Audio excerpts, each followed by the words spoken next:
leaving behind a $300,000 job was the best thing that I could have done in my 20s. And today I want to talk about something different than what we normally discuss on the channel, which is my personal journey and perspective a couple of years after quitting my job in Big Law in 2021. Many of you might be here because you heard or you saw a video or a story of my journey. Super successful my whole life, getting everything I want, burning out during the pandemic, and deciding to quit my job in Big Law entirely with nothing lined up. At the time, the primary motivation for quitting was to focus on my own mental health. I was diagnosed with severe anxiety and mild depression about 8 months prior to when I quit, and the more time that I spent focused and working on myself, the better life became. Meanwhile, the time that I spent in my job in Big Law just more and more felt like a waste of my time. But there was a lot more to this decision than just my mental health. And I also want to answer some common questions that I get 2 years after the fact, looking back. Before I begin, please hit that sub button, please hit that bell, and leave a comment telling me about your own journey in your professional world or as a student. Tell me about your struggles. Tell me about what you're going through. You're never alone out there. The first thing I want to do is answer some frequently asked questions about the process of quitting my job and looking back, things that I've learned. Something I get asked all the time: do you regret quitting? It was so much money, you worked so hard to get there. To walk away from all of that just seems outlandish. And my answer every time is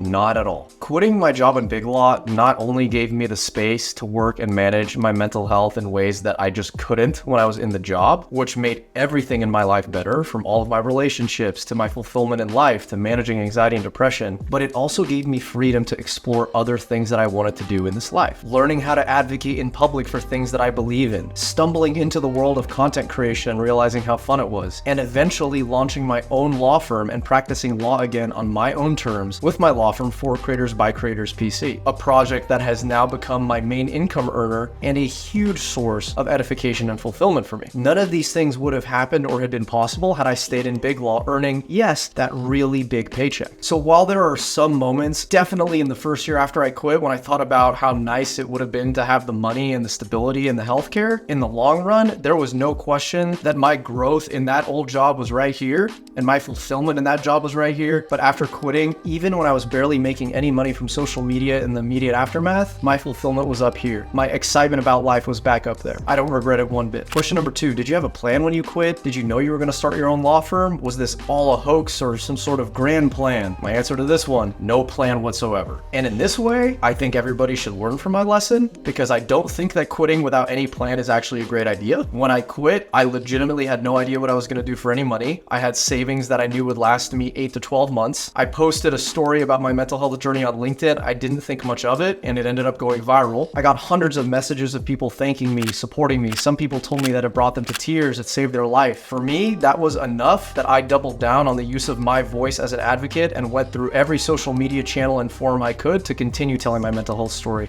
including here on YouTube. I never wrote a business plan. I never had a grand strategy of metrics that I had to hit by follower count when I started doing content and creating videos. I was purely winging it. And while that was fun, and it thankfully worked out for me because I gained an amazing community of all of you supporting me and I started getting some brand deals, it was also really, really stressful. I had no target measure or metric that I wanted to hit by any month to determine whether I'd continue doing content creation or pivot into something else. I was completely flying by the seat of my pants. And honestly, in some ways, that was pretty limiting for me. I didn't really have a good direction or a solid foundation of what direction I wanted to take my content. I didn't really know what my brand was. I was talking about law and pop culture and mental health kind of all mashed up together. And eventually, I saw a need for legal representation for content creators because as a creator myself, I saw how people were getting ripped off in this industry and in this space. I knew I could do the work, so I decided, let me open up my own shop and see where that goes. Now, it's been a little over a year since I launched my law firm, and it's going very well, in large part thanks to the amazing social media community that I have developed with all of you,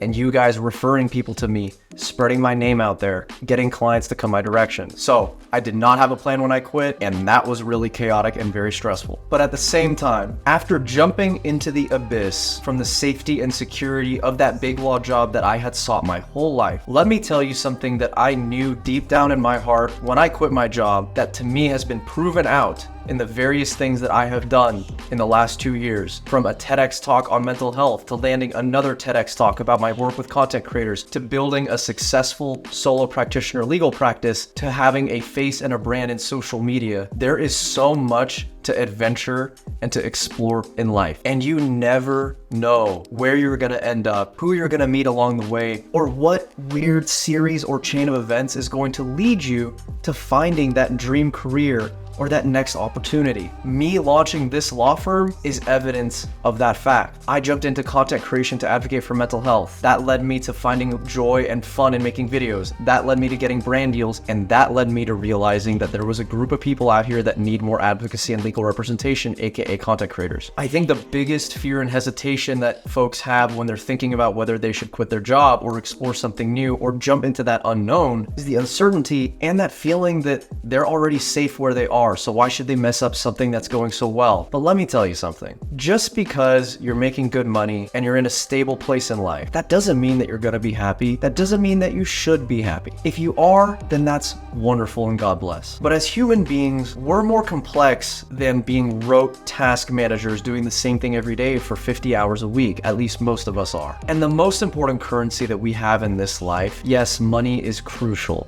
Money puts a roof over your head and food on the table, but it's not money, it's time. And I can't tell you the number of older working professionals that I've spoken with who have been inspired by my own journey and decided to quit their own jobs to explore other things out there because they realized they didn't need to stay there forever. And that little voice in their head telling them, is this really all there is to life? It's important to honor that and to take action on it. There's a quote I love by Phil Knight, the founder of Nike. He says that in every life there comes a moment where an individual needs to make a decision. Down one path lays the same career and stability in life that they have lived. Down the other path lays an adventure, something new, something unexplored. I can't tell you which path is right, but I can tell you which one is more fun. And I can say, at least for my position, being a lawyer where so many attorneys make themselves beyond miserable working as lawyers and feeling trapped because they don't know what to do or how to make a change or move on to something different, and their risk-averse mindset holds them hostage. We need to think very seriously about how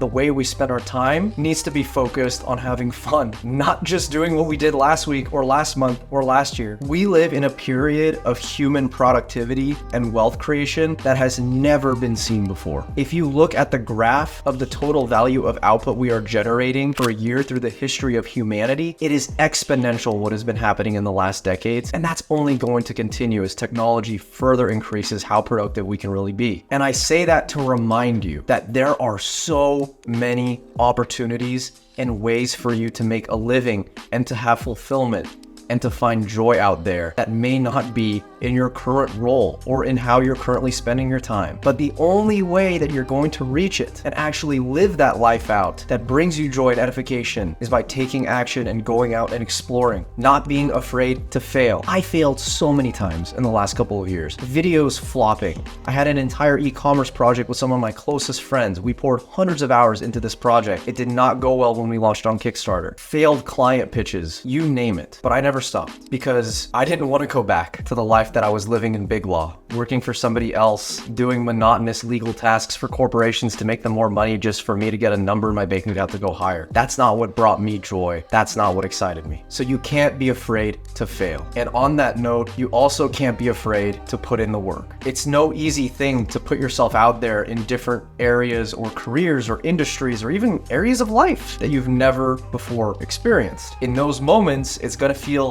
even easier for you to crawl right back into your shell where you're comfortable. But you need to put in the work if you want to see results. And that means if you want to try getting into a new job, you got to put in the work to send out 50 applications per week. If you want to start your own business, you got to put in the work to hustle and to grind 80 hours a week. If you want to focus on mental health, it means you need to have the discipline to shut out social media, cut out your toxic habits, and spend time with people that uplift you. No matter what it is that you want to explore and experience out there, you're not going to get it by sitting back on the couch. And quitting your job just to do something like that is not going to lead you to that fulfillment and edification that you seek. Now, this is getting preachy, but I want to end with one thing that has always led me and guided me, which is the importance of impact. Something that motivated me to quit my job was, in 30 minutes, my ability to write an article about getting into law school or doing well in undergrad that I knew could impact some student out there that maybe didn't have a mentor, didn't have resources, didn't have somebody to tell them these things. And And that could change the trajectory of this person's life. In 30 minutes, I could do that. That same day, I got an assignment in biglaw. For 30 minutes, I spent time copy and pasting numbers from an Excel document into a Word document. No, I'm not kidding. That was literally what I was doing and charging the client $800 an hour for. By the way, not a very uncommon task in biglaw when you're a low-level attorney, especially on the transactional side. The thing that excited me at the end of the day wasn't editing that document. It was going out there and using my voice to help other people. So I encourage you to think about what it is for you that leaves that sense of fulfillment and impact.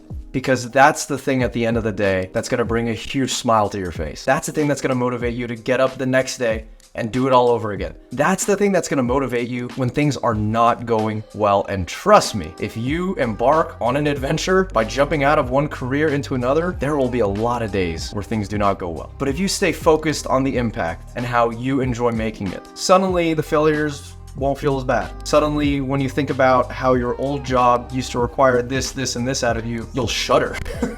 Wow, I had to do that? Ooh, I never want to go back there. And you'll be well on your way to finding a fulfilling and enjoying life, whatever that means for you. So don't be afraid. Honor how you feel and take action on it. In most cases, you can always go back to what you were doing before, but we only get one shot at this. So if you're not happy, you got to make a change. All right, everybody. Thank you for coming to my unannounced and unofficial TEDx talk on quitting your job and having an impact and finding purpose wherever you are. I hope you have a wonderful day. Drink some water, take some deep breaths, write out how you feel, and whatever you do, take action. Your future self will thank you. And if you enjoyed this content, please hit that sub button. Please hit that bell. Drop a comment letting me know what's going on in your world, and I'll see you soon. Thank you.